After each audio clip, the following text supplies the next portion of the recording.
ያን አይተን ደግሞ ልብ ስንል በላይ እርግፍ ይላል። እንዴት ተረተረ ይላል እሳቱ። እነሱ ከስራ አንገታቸውን ደፍተው ወድበት ባለ ስፍራዎች ተነባብረዋል። አያቸው ደግሞ እዚህ ውስጥ አለ። ምኖቹ ናቸው እነዚህ? እነዚህ ስጋ ደሙን ያፈረሱ እሱም ያላስተዋለ እሷም ያላስተዋለ ሁልጊዜ በጭቅጭቅ ሁልጊዜ በመከራ ፈጣሪያቸውን ያስቀየሙ በየወቅቱ በየሰዓቱ ያልተቀበሉ እሷም ሌላ እሱም ሌላ ፈልገው የሄዱ ፈጣሪያቸውን ያስቀጥቃሉ ናቸው አለ። ደግሞ ያላይተን እንድትስልን የሲኦልን ገደል ተመልከች አለ። ይገርማችኋል። የሲኦልን ገደል ተመልከች ሲለኝ እንደ ሰማይ ነው የሚታየው። ሲኦል ገደል ማለት ማብቂያ የለውም። እንዲህም ሲያዩት ገደል። በመካከሉ ግን ወደ ሲኦል እየተላለፈ ህዝቡ የሚገባበት ክፍት ቦታ አለው መካከሉ ላይ ለካ። እንደ ብለን ቁመን እያየነው እያለ በዚያ በክፍተቱ ላይ እንዲህ መኪናው ድንጋዩን ግልብጥ እንደሚያደርገው አምጥቶ ግልብጥ ያደርጋቸዋል።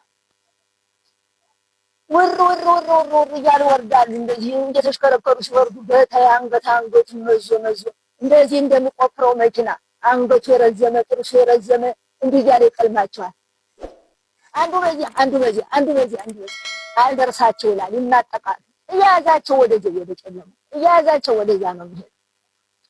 ደግሞ ቆይተው ዝርግፍ ያደርጋቸዋል። ደግሞ እንደዚህ ይመጣና ደግሞ እየተንጋጋ ደግሞ ቅልም ወዴት እንደሚያስገባቸው ይህንን ቁመን እያየን እንዴ ምንድን ነው እንጂ የሚሆኑት ምንድን ናቸው? ተመለከትሽ አይደል? አዎ። እያየሻቸው አይደል? አዎ። እኒህማ ኃጢአታቸው ተፈርዶባቸው ወደ ሲኦል እየተላለፉ የሲኦል ዘበኛ እየነጠቀ እኮ ነው የሚያስገባቸው።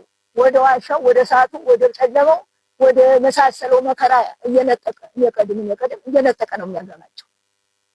ይህም በጎን ሲያቸው አያቸው ተመልከቻለ። በጎን ደግሞ የተወሰኑ ጥቂቶች ናቸው። ቆመው ከህንጣዋ ላይ ይንቀጠቀጣሉ። እነ ህይወታቸው ናቸው። አያቸውን ነው የቆሙታል። እኛ ደግሞ ሆነው ነው የቆሙት። መውረጃ የለው መውጫ የለው። እነዚያም የመከራ ፍርድ እየጠበቁ ነው። ተራው እስከሚደርሳቸው እየጠበቁ ነው አለ። ተራው የደረሳቸው ጊዜ ይሄኛው ወደዚህ ወርዶ ያበቃ ጊዜ የእነሱ ፍርድ ነው አለ። በመከራ ላይ ድኑ ይወረወራሉ አለ። ምን አድርገው ነው ይሄ ሁሉ? ይሄ ደግሞ እነዚህ ምን አድርገው ነው? እነዚህማ እንደውም ኃጢአታቸው በርከት ያለ ነው። ተመለኮሱ የሚዘሙቱ ድንግልናቸውን በሜዳ የሚጥሉ ደግሞ አንዱ ምንድነው? መድኃኒት ቀጥቅጠው ቀምመው በደብተራ በሰው ላይ ውለታ የሚሉ እነዚህ ወረቱ አልደርሳቸው ብሎ ቁመው እየጠበቁ ነው። መወርወራቸው አይቀርም አለ። እንግዲህ እነዚህን ተረከበ።